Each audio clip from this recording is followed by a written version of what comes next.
Last week we saw in Joshua chapter 7, if you'll turn to the book of Joshua with me. Last week we were in Joshua chapter 7, and we saw how Joshua and the leaders of Israel made a terrible mistake. And the mistake was they relied on themselves instead of consulting with Yahweh concerning the ongoing war in Canaan.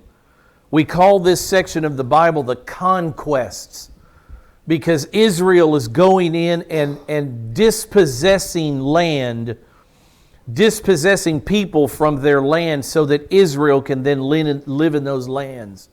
Of course, Yahweh, God, is leading this. But in Joshua chapter 7, we saw that coming off of the great victory at Jericho, Joshua didn't think he had to consult with the Lord. I think he depended on the fact that there's going to be yet another victory. We're going to march into Ai. I'm going to send spies. Everything's going to be just as it was last week. And we never saw Joshua bow before the Lord and say, Lord, shall we go up to Ai? Shall we go a different direction? Shall we go south? Shall we go north to Shechem? What do you want us to do next? But Joshua, that great man Joshua, failed.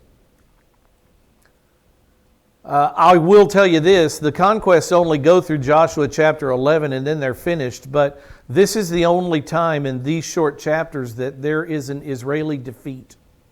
What we read about in chapter 7 is the only time the Israeli army loses in the 7 years of warfare. But it was Joshua's fault. Joshua fell that day. He didn't look for the guidance and the consult of Yahweh. He thought he could do it by himself. And so we turn the page to Joshua chapter 8 today, where Yahweh gives the go-ahead to Israel to defeat Ai. And that's only because, remember what happened last time. Remember this character, Achan, one of the Israeli soldiers, went into Jericho and he stole some stuff. He stole some silver, stole some gold. He stole a long robe that the Bible calls a mantle. He dug a hole in his tent and he hid him under his tent. In this hole?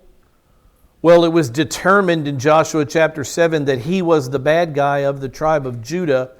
And so God punished, he judged Achan and all his household and everything that he owned. And he stoned Achan and his wife and his kids. He had Israel stone them with stones until they were dead, and then he burned the bodies. And that was Yahweh's decision. Because as they're going into the promised land, I want you to see the big picture here. Just back up for just a minute and go up into the clouds and look down on what's happening in Israel. Yahweh promised this land to Abraham some 500 years earlier.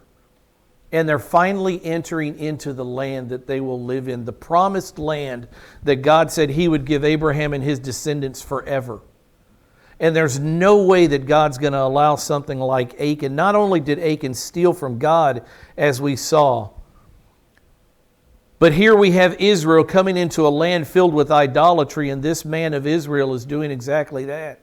He's coveting the things of the land of Canaan and taking some for himself, and there's no way God's going to let that stand. There's no way that Yahweh is going to allow this man to bring Israel down when they should be going in as a holy nation to purify the land. God had to act and act decisively. And so everybody that saw what Achan did, can you imagine the deterrent it would be if this guy steals a handful of stuff and a robe and God has him stoned to death and then his body burned? Can you imagine what Israel is going to think about the holiness of God? We cannot defile the holiness of this God. There is no sin that's outside of His reach, especially as we're going in to take the land of Canaan finally as the nation that God chose for His own. So there's a lot going on here. Achan buries his loot. Israel needs to be purified. God shows through the casting of lots that Achan's the bad guy. And now we see Israel once again following the Lord. Judgment has happened. Sin has been cleansed in the land. Israel is ready to move forward. So Yahweh says, now move. Now, I want you to recall this statement that Joshua was told by Moses. In Deuteronomy chapter 31, this is what Moses told Joshua. And I'm talking about, the reason I put this up here is because in Joshua 7, Joshua gets ahead of God. He doesn't follow God's leading. He jumps ahead of God and says, we'll do it this way. But look at what Moses said to Joshua in the sight of all Israel. He said, be strong and courageous, for you shall go with this people into the land which Yahweh has sworn to their fathers to give them. He's telling Joshua, it's not me that's going into the land, it's you. And you shall give them this land as an inheritance. And then these are the words I'm keying on here. The Lord is the one who goes ahead of you. As long as you will follow Yahweh into the land, all will be well. He will be with you. He will not fail you or forsake you. Do not be fear or be dismayed. But when Joshua jumped ahead of God, all bets were off. It did not work because that's not the way God works. We're followers of Yahweh, not leaders of Yahweh. But now that the sin of Israel's been judged, now that Achan has died, been killed, Yahweh once again builds Joshua's confidence. Look what it says in Joshua chapter 8, verse 1. Now the Lord said to Joshua, the land's been cleansed. We're ready to move now. Don't ever do this again, Joshua. You follow me. So he says, do not fear or be dismayed. Take all the people of war with you and arise. Go up to Ai. Now Ai is the name of another city. Go up to Ai. I have given into your hand the king of Ai, his people, his city, and his land. And you think, well, that's a great verse. Let's move on. But I just want to bring out one point. Joshua has just failed Israel. Achan was the one who really failed Israel. But if Joshua would have asked Yahweh, what shall we do next and what direction shall we go? Yahweh would have told Joshua, there's sin in the camp. Don't make a step until you destroy the sin. And 36 men would have never lost their lives at the first battle of Ai. 36 Jews fell because Achan was a foolish sinner and Joshua didn't seek the leading of God. So here, I want you to see that even though Joshua failed Israel, look at this tomorrow God. I always told the kids for years and years that we serve a tomorrow God, a God of second chances. Tomorrow meaning He's a God that's much less interested in your sins of yesterday. Forgive it and move on. He's much more interested in the Christian you'll become tomorrow. He's a tomorrow God. He's a God of second chances. He's a God who delights in restored relationships. He's a God of reconciliation and restoration. And look what He's given Joshua. Instead of spanking Joshua, instead of demeaning Joshua before the people, immediately Joshua realizes what he's done wrong. He follows immediately what God wants him to do. He casts lots for Achan. He sees the people stone Achan to death and burn him and all that he owned. And immediately God just builds Joshua back up. Now in the Bible, we're told to be imitators of God. We're told to grow in grace. We're told to show mercy. And here that's exactly what we're seeing the character of God is. It's gracious, it's merciful, it's forgiving, it's restoring of relationship. I think too many times in life somebody does something wrong to you, says something wrong, does something wrong, and we are grudge holders. And we serve a merciful God. And immediately we see, even from the Old Testament, that God doesn't hold anything against Joshua. Let's move to tomorrow. Yesterday is done and gone. As far as the east is from the west, so far have I removed your transgressions from you. It's time to press forward in the walk. But He's merciful. He lifts Joshua up. He doesn't make him pay penance. He doesn't hold him under his thumb for a time until Joshua comes groveling to him. That's not God. Don't let that be you. He's a God of second chances. He delights in restored relationships. Verse 2, it says, you shall do to Ai. God continues to speak, but I think it's interesting here. One other thought before we move on. Look what God says, take all the people of war. Remember when Joshua sent his 2 spies in, or his spies? Remember when they came back, what they told Joshua? There's not very many people in Ai. It's no big deal. We'll roll right over that city. Just send 2,000 or 3,000 men. That's enough. Totally miscalculated the war. What does God say? Send every man you've got. You can't get a bigger miscalculation. God says, take all the people of war with you. Verse 2, he continues, you shall do to Ai and its kings, just as you did to Jericho and its kings. What has God just promised? Complete victory. In Jericho, you killed everything that breathed, just like I told you to. We're here to cleanse the land. And you're going to have that exact same type victory in Ai.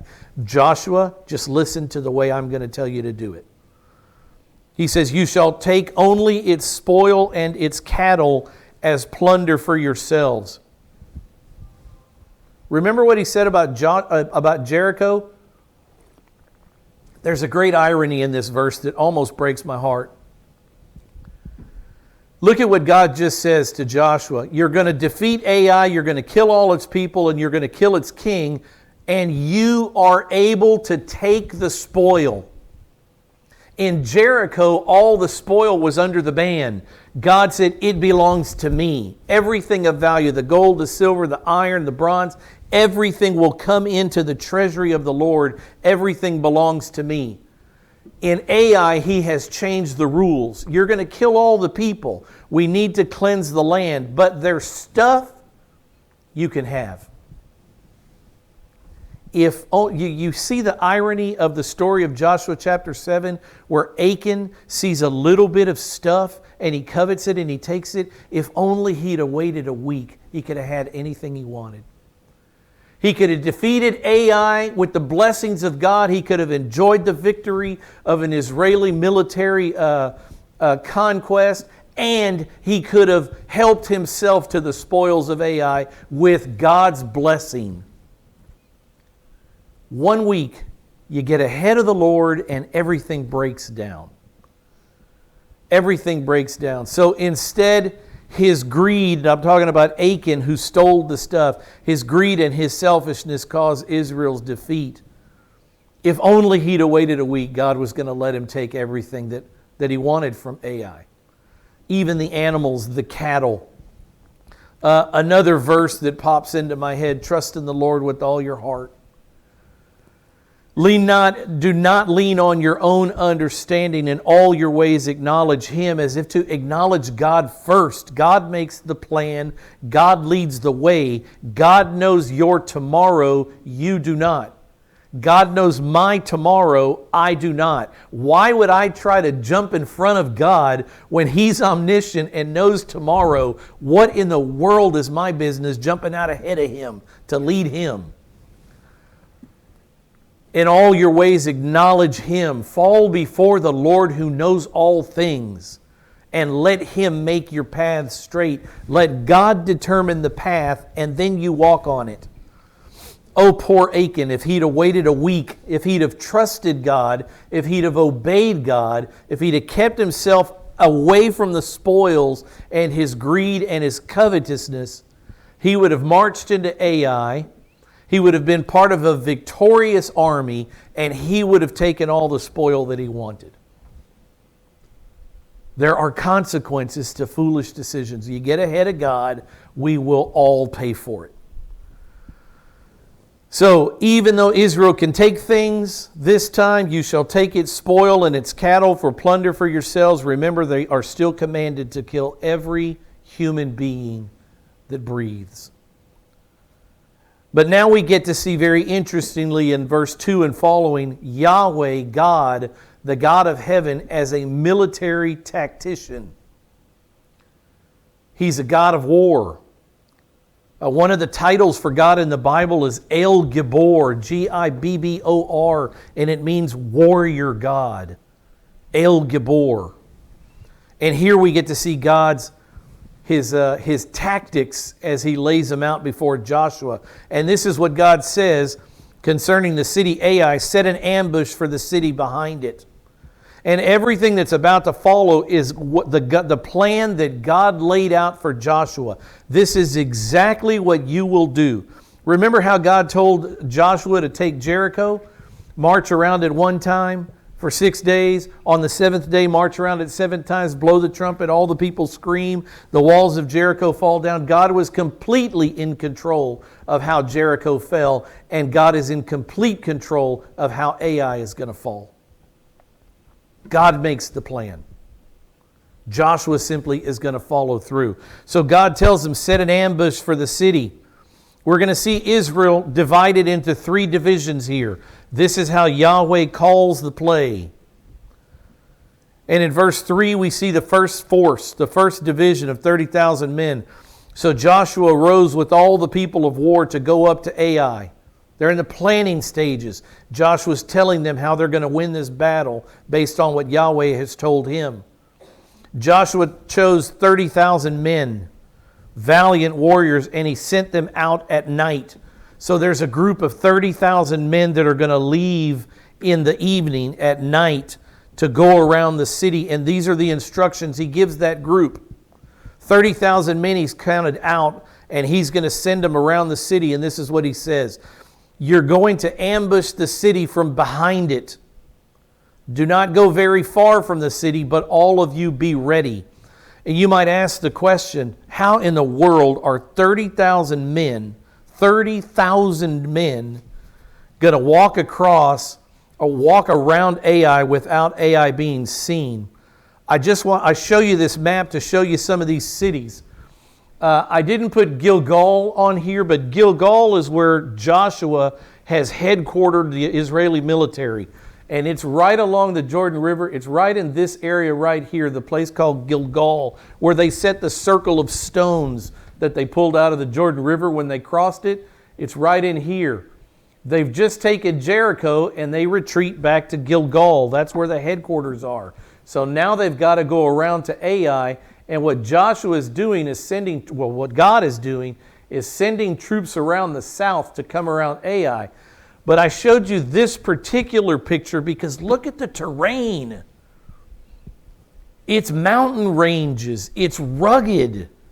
Rocks everywhere. I mean, I've been there and it looks more like this than anything else.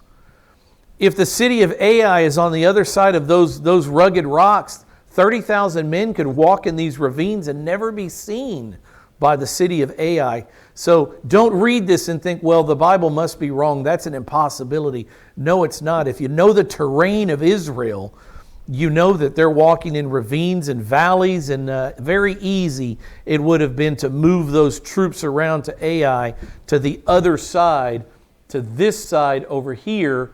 This is the 30,000 men that are going to ambush Ai from the rear as the story continues. So verse 5, we get into the second division of Israeli army.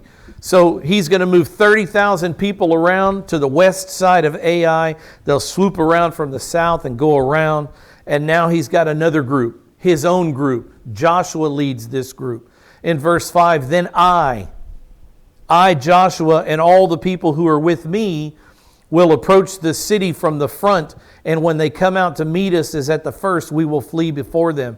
Remember, they've already attacked Ai once, and Ai came out of the city, and they drove Joshua's men backwards.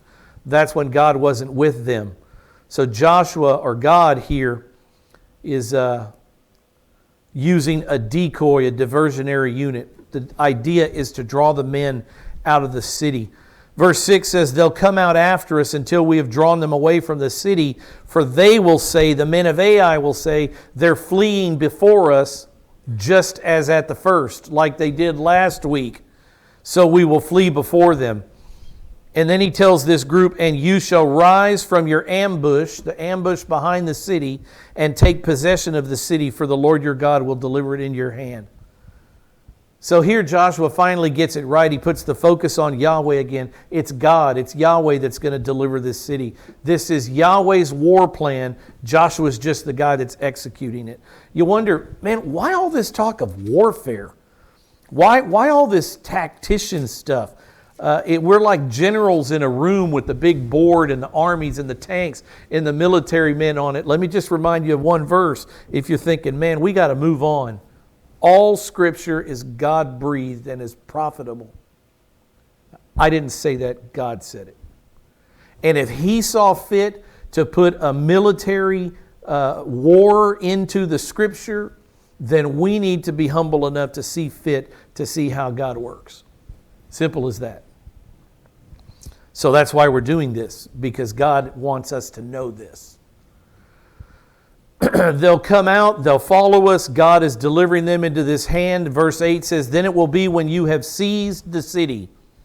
That's this ambush group from the rear, the 30,000 men.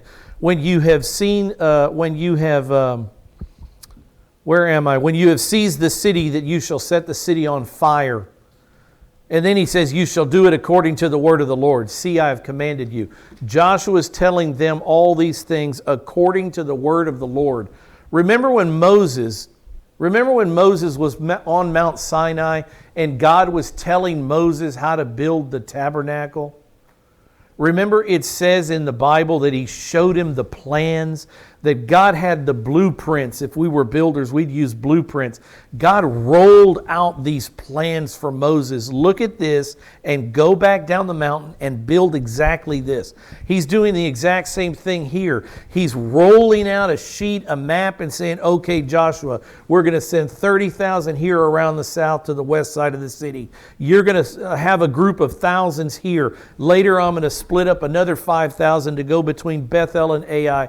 And God is rolling this thing out for Joshua. Now go down and do exactly what I've told you. And that's exactly what Joshua is doing, according to the word of Yahweh.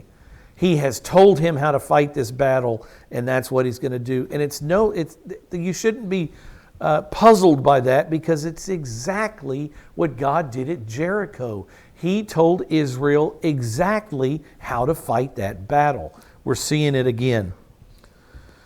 So now we see the Israeli army is actually going to move out in verse 9, action. No more plans, let's do it. So Joshua sent them away. That's the 30,000 men at night. And they went to the place of ambush, and they remained between Bethel and Ai on the west side of Ai. So they're between the two red dots here, probably down in this area, because there's another group that's going to put themselves directly between the two cities in just a second. So the 30,000 men have set out. They went to the place of ambush and remained between Bethel and Ai on the west side of Ai, but Joshua spent the night among the people. So 30,000 men are gone. What happened here? What have I done? And so we see the war start to take place, this particular battle. Verse 10 says, now Joshua rose early in the morning the next day. The 30,000 men have left. They are now hiding behind Ai among the rocks and the ravines. And Joshua rose the next day, and he mustered the people, and he went up with the elders of Israel before the people to Ai. So here goes Joshua and his group of people in the vision of Ai. Everybody can see him. It says, now all the people of war who were with him went up and drew near and arrived in front of the city. They're in plain view. And they camped on the north side of Ai. Now there was a valley between Joshua and Ai. Again, in plain view. They are the decoy. The 30,000 men who left the night before have stationed themselves. You can see their path down here. They're on the east or the west side of Ai, ready to attack the city. Here comes Joshua with his forces from Gilgal, and they're parked on the north side of the city. A lot of words on the board, but try to stick with the Bible words here. Verse 12 speaks of this third division, the third and the last division. He took about 5,000 men, and he set them in ambush directly between Bethel and Ai on the west side of the city. In case the men of Bethel would come out to aid their friends in Ai, and as we're about to see, they do. Joshua is setting up, or God tells him to set up another force here. It's a very interesting map. if you like war, this is a very interesting chapter. If you're a military man, very interesting that God lays out a war plan in the book of Joshua. You won't find a war plan like this anywhere else in the book. It's very interesting. There's something for all of us in this Bible. So he takes these 5,000 men, he puts them between Bethel and Ai, and so they stationed the people, all the army that was on the north side of the city, and its rear guard on the west side of the city. And here we have another night. Joshua spent the night in the midst of the valley. So Joshua wants the men of Ai to see him down in this valley with his force. Remember last time they sent a very small force, 3,000 men. Joshua probably has 3,000 men with him or so. So the men of Ai are looking out and saying, these fools are doing the exact same thing. There's still just a little bitty force of 3,000 men out there. We're going to go and get them in the morning. All we got to do is wait for daybreak. They're ours again. It's a perfect diversion because they're doing exactly what they did last time and they fell. It came about in verse 14. It came about when the king of Ai saw it, that the men of the city hurried and rose up early in the morning and went out to meet Israel in battle. Now, why wouldn't they? Because Israel has marched into the exact same mistake they made last week. But it's different today. So they went out, they rose up, they went out to meet Israel in battle, he and all his people at the appointed place before the desert plain, exactly as they had before. What he didn't know, the king of Ai, but he did not know that there was an ambush against him behind the city. God would have told Joshua this the first time if only he'd have went to ask him. Verse 15, Joshua and all Israel pretended to be beaten before them. Here's the decoy. We're scared of the men coming out of Ai. Let's act like they are defeating us in battle. We will turn and run. We're going to draw the men of Ai out of the city as they chase us. So that's exactly what God told him to do. That's exactly what he did. Joshua and all Israel pretended to be beaten before them, and they fled by the way of the wilderness. And all the people who were in the city were called together to pursue them. So the king sends out an order, go chase them. And they pursued Joshua and were drawn away from the city. Does God know the heart of man? Does God know all things? Does God know that when you set a decoy for Ai, the men of Ai are going to chase you? If only Joshua would have listened the first time. Look at what it says in verse 17. So not a man was left in Ai or Bethel. They all came together. Not a man was left in Ai or Bethel who had not gone out after Israel. And they left the city unguarded, and they pursued Israel. Exactly what Yahweh said would happen. Verse 18, then the Lord said to Joshua, a very interesting part of the story. Yahweh gives more instruction to Joshua. He says, stretch out your javelin that's in your hand toward Ai, for I will give it into your hand. So Joshua stretched out the javelin that was in his hand toward the city. Earlier in the book, when Moses was still alive, there was a battle going on. And remember that he had to hold his arms up. And while he held his arms up, the Israel would win the army. But when his arms got tired and he had to put his arms down, Israel would lose the battle. So one man on one side of Moses held up one arm. Another man on the other side, held up the other arm of Moses. Well, here Joshua is told to do the same thing. Lift up your arms. Point your javelin toward Ai. And the victory will be yours. So the raising of the javelin was a signal for the ambush team. How the word got around to the city, let God decide that. But when Joshua raised his javelin, that was the signal for the 30,000 men to go into the city and burn it. It says in verse 19, the men in ambush rose quickly from their place. And when he had stretched out his hand, because that's the sign, they ran and they entered the city and captured it, and they quickly set the city on fire. So the javelin was the sign to the men to go into the city and burn it. The smoke coming out of the city was the sign to Joshua, they've done their job. We can get on with the next phase of God's plan. Verse 20 says, when the men of Ai turned back and looked, behold, the smoke of the city ascended to the sky, and they had no place to flee this way or that. They were encircled by Israel now. For the people, and these are the Israelite soldiers who were with Joshua, the people who had been fleeing to the wilderness turned against their pursuers.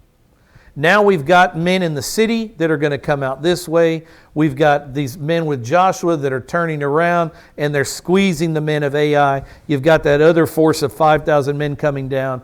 In these rock ravines, these men are trapped. Brilliant God. Brilliant plan. Brilliant tactician. When Joshua and all Israel saw that the men in ambush had captured the city and that the smoke of the city ascended, they turned back and killed the men of Ai. They killed them all. But there were some still in the cities, right? The men are not everybody in the city. There are women, there are children also. And as brutal as it may sound, Israel was to kill everything that breathed. So the others came out from the city. These are the 30,000 Jewish troops that marched into the city from the west side. The others came out from the city to encounter them, so that they were trapped in the midst of Israel, in the middle of Israel. They're surrounded by a sea of Jewish army. Nowhere to run. Some on this side and some on that side. And they slew them until no one was left of those who survived or escaped.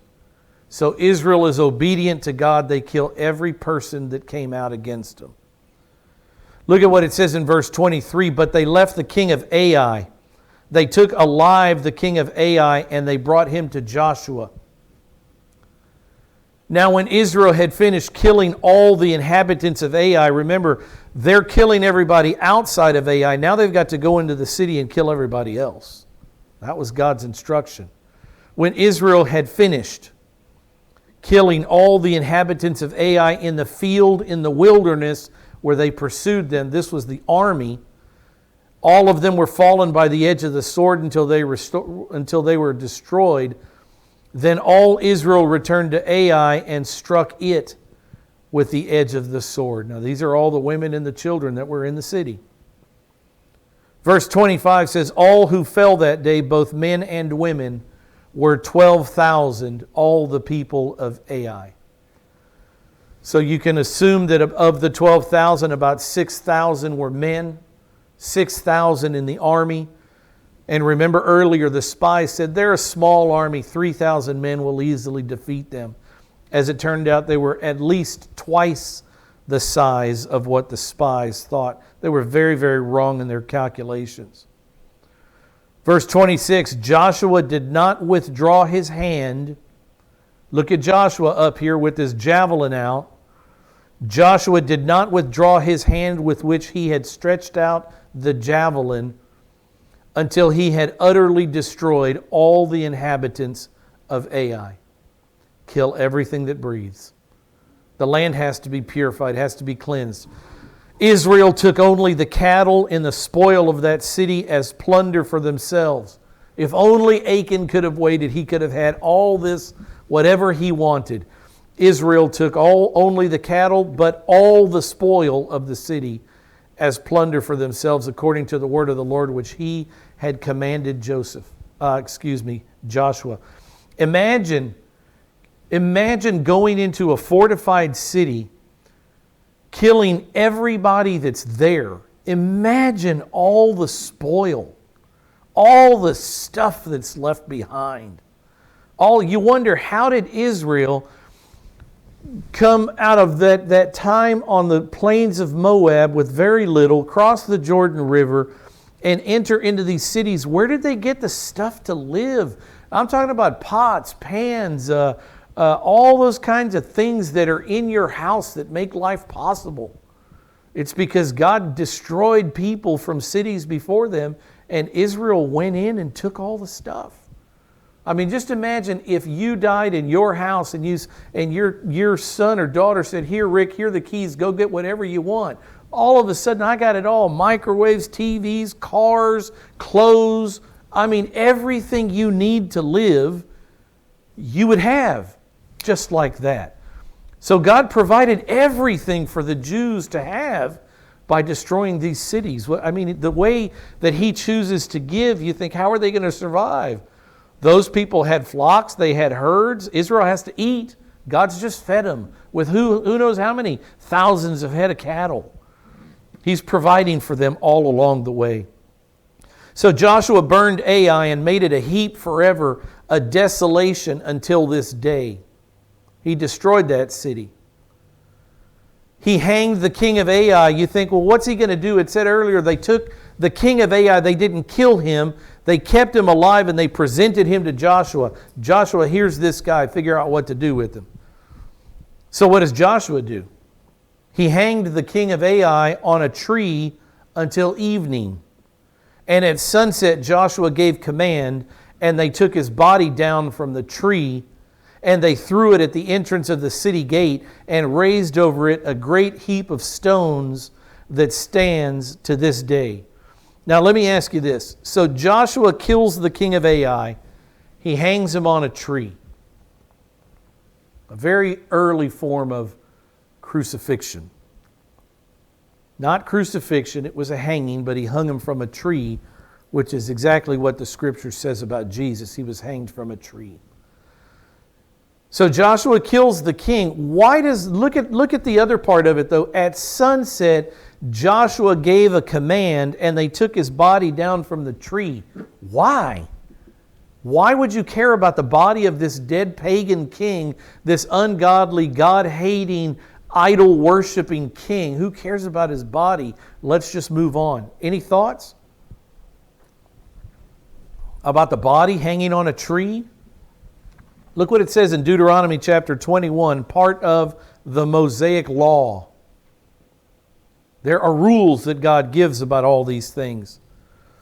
Joshua's just obeying the law of Moses. In Deuteronomy 21:22 it says, if a man has committed a sin worthy of death, that's the king of Ai, and he is put to death and you hang him on a tree, his corpse shall not hang all night on the tree. But you shall surely bury him on the same day, for he who is hanged is accursed of God. Now that little phrase in the parentheses, that's a phrase that the Jews attached to Jesus Christ 2,000 years later. Cursed is anyone who hangs on a tree, the New Testament says.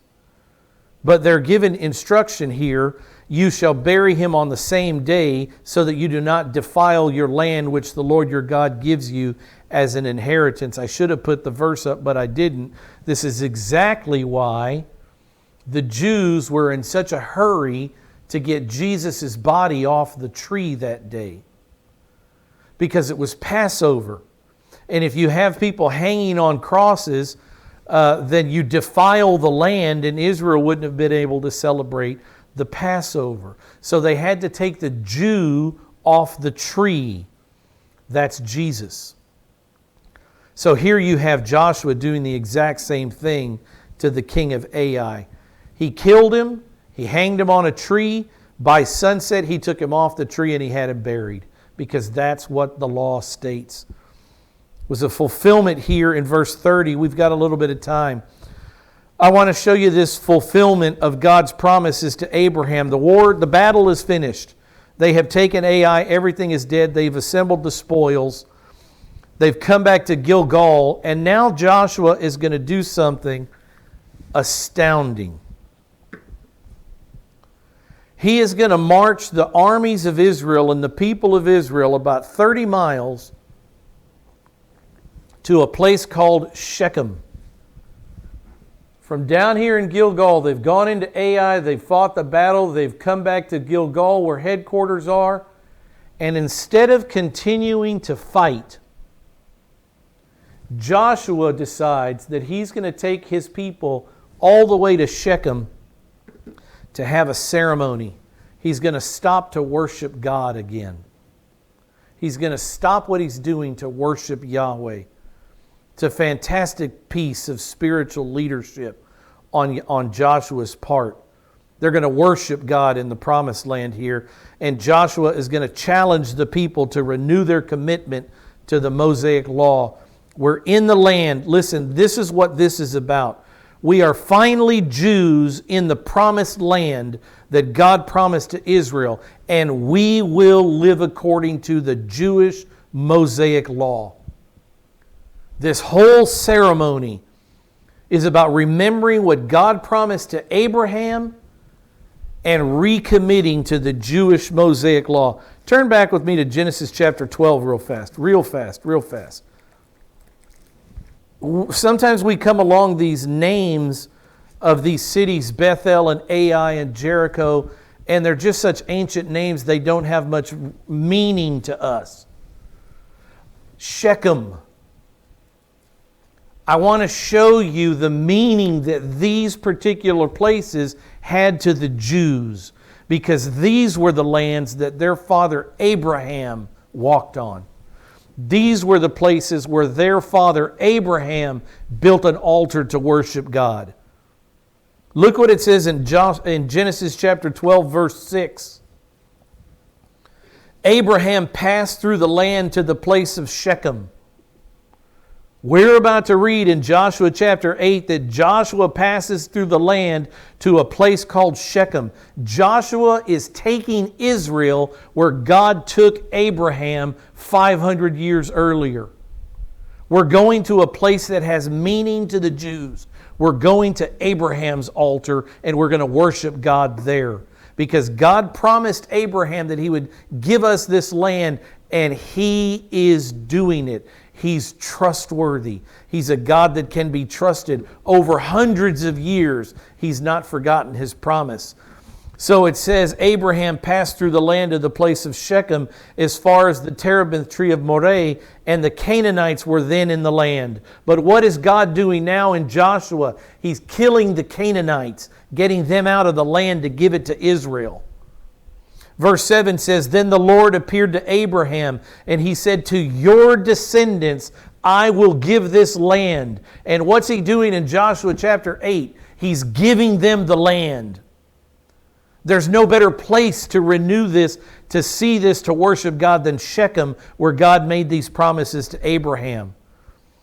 To your descendants I will give this land. And there Abraham built an altar to the Lord who had appeared to him. And he moved from there to the mountain east of Bethel. Remember, we just heard that name Bethel in Joshua chapter 8.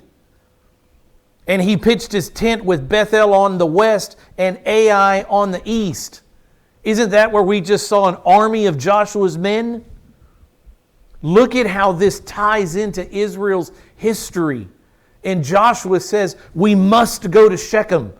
Exactly the places Abraham walked, exactly the place where Abraham built an altar. We must go to Shechem and worship God there. We must commit to the Mosaic law. That will be the law of this land, for God is a trustworthy God.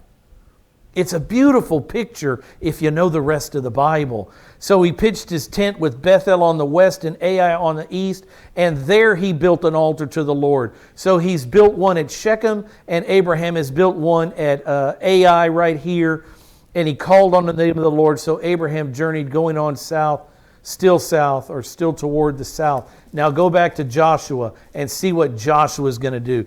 Joshua, a man who knows Jewish history. We're going back to Shechem.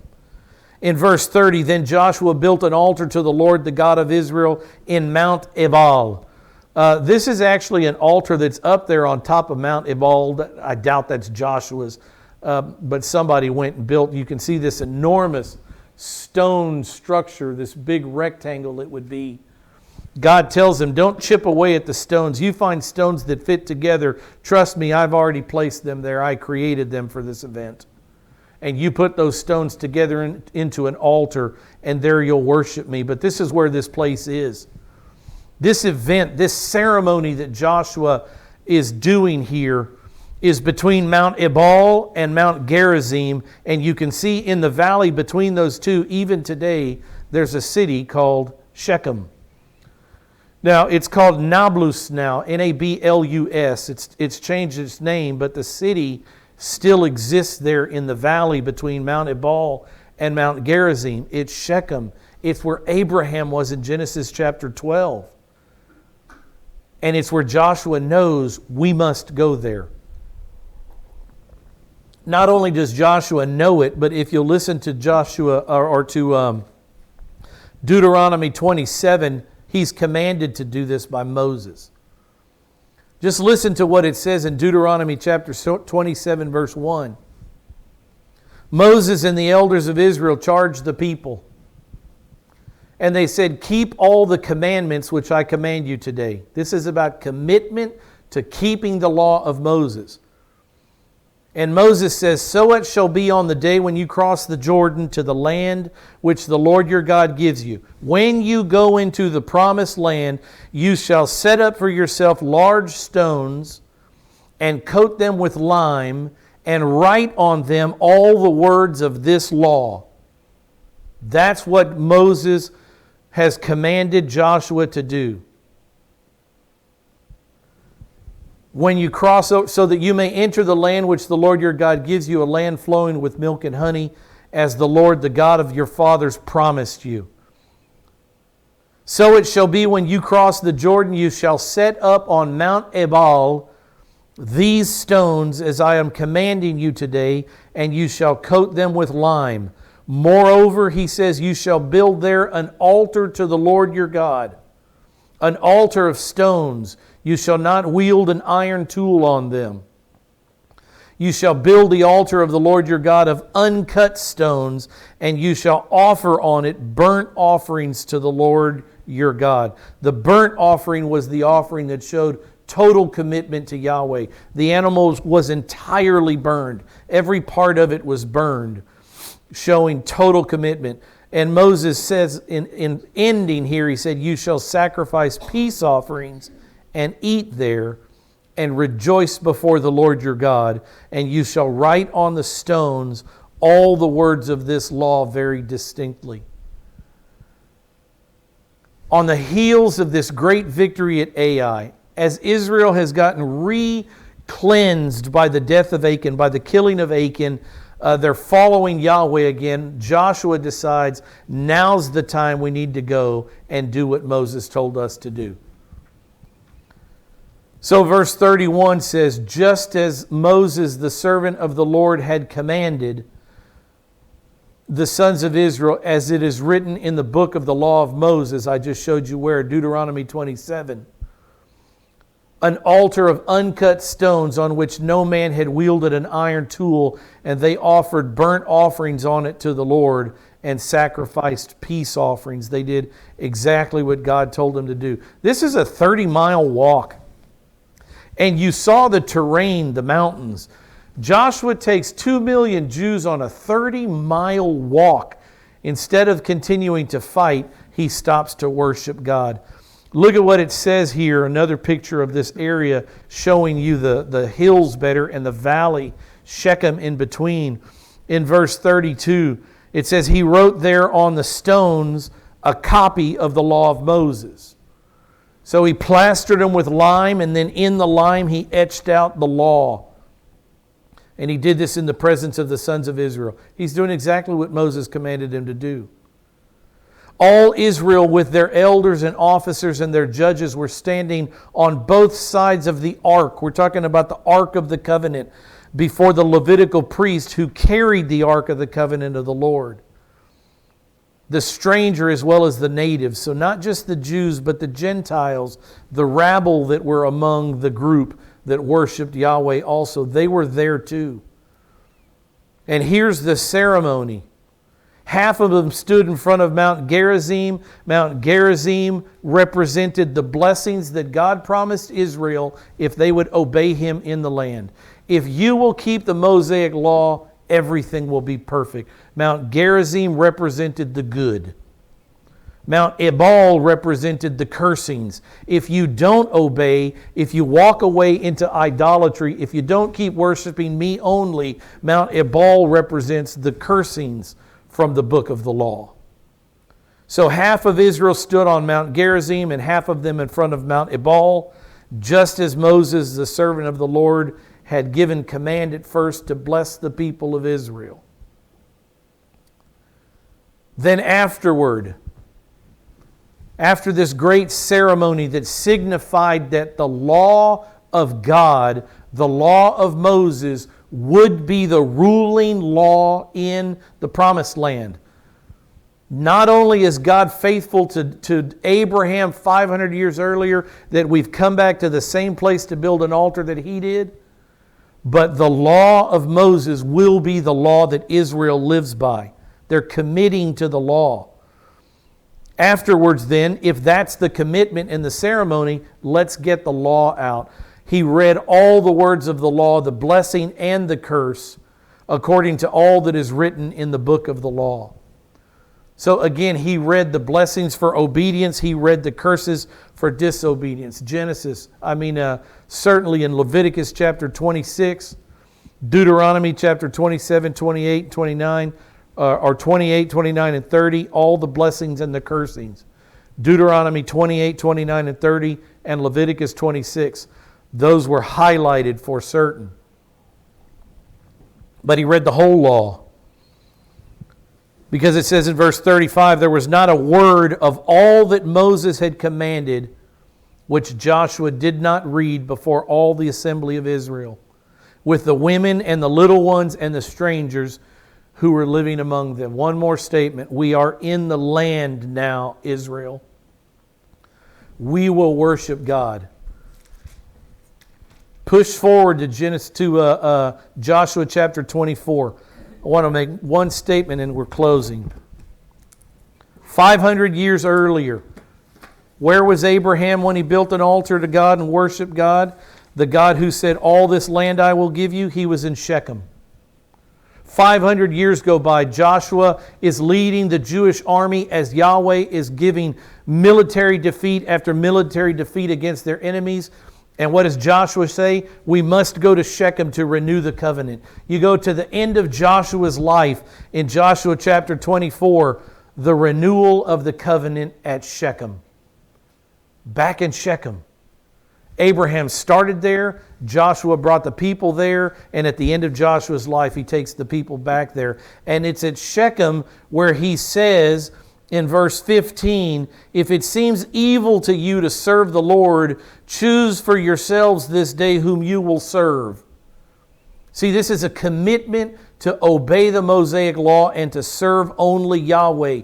You choose for yourselves whom you will serve, whether the gods which your fathers served that were on the other side of the river, or the gods of the Amorites in whose land you dwell. But as for me and my house, we will serve Yahweh. Shechem. At Shechem. I say those things because as you go through this book and you read these places, don't just overlook them and say, oh, let's get on. I don't know where this is. These places are named because they have such huge importance to the whole story of God. And if you know the history, you know I'm a history guy. If you know the history of the Bible, it just comes to life. And if you don't, you're just reading these names you know nothing of and you just move on. Take time and look at the maps in the back of the Bible. That's what they're there for. Let's close in prayer. Father, thank you for the time you've given us.